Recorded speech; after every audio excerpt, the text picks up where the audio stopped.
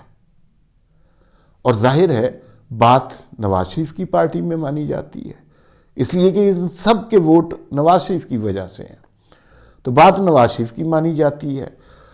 تو کیا لیکن اعلان شہباز شریف نے کرنا ہے تو کیا عین وقت پہ شہباز شریف جو ہے کچھ ڈیفرنٹ اعلان کر دیں گے اور آ کر بھائی جان کے پاؤں پڑ دیں گے کہ غلطی ہو گئی، بس میں مجبور تھا، حالات بہت زیادہ خراب ہو گئے تھے، آپ کو نہیں پتا بھائی جان؟ ایسا ہو سکتا ہے؟ میرے خیال میں ایسا نہیں ہو سکتا. شہباز شریف اپنے بھائی سے نہیں پیچھے ہٹ سکتے. دوسرا،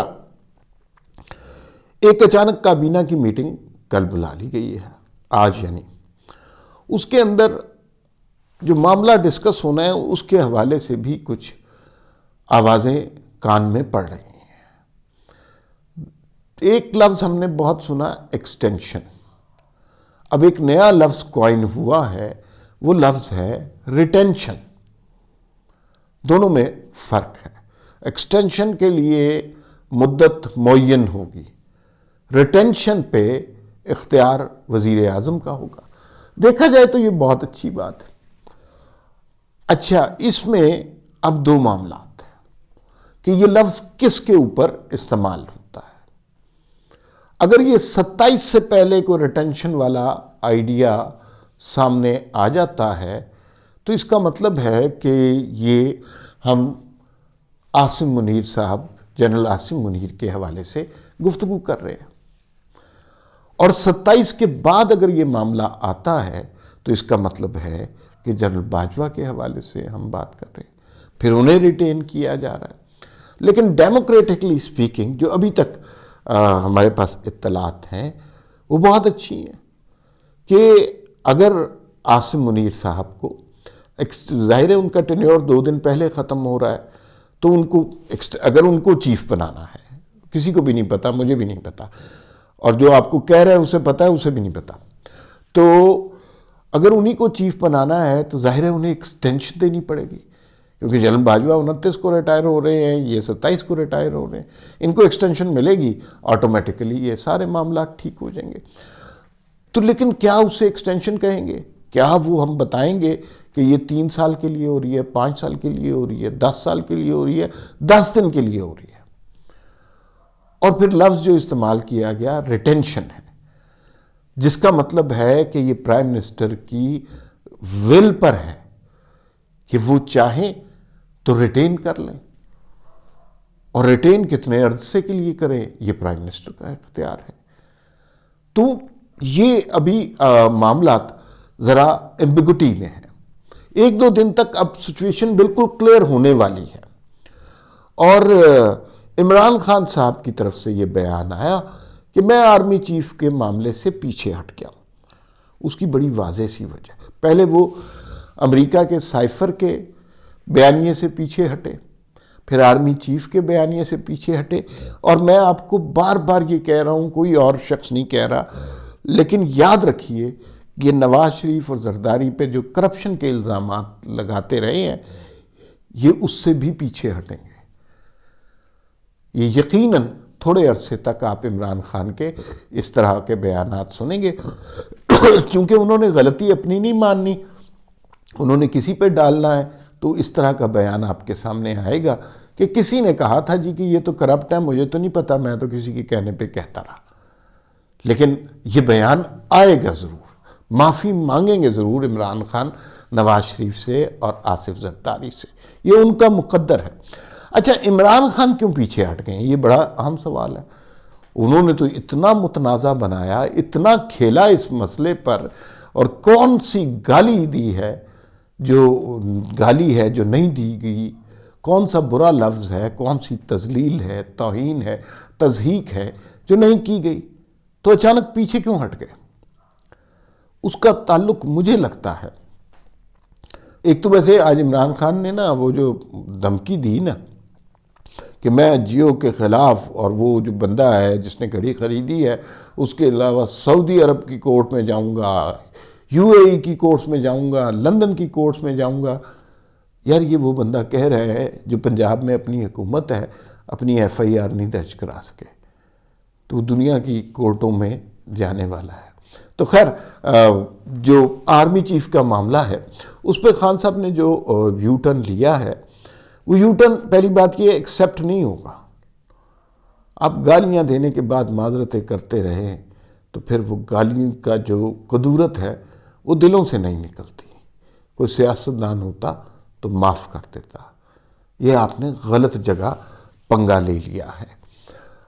اور ذرا سی جھلکی آئی ہے ابھی توشہ خانہ کے ایک سیٹ کی، آپ کے خیال میں باقی جھلکیاں یا مکمل قسط خان صاحب کی کہیں نہ کہیں محفوظ نہیں ہوگی؟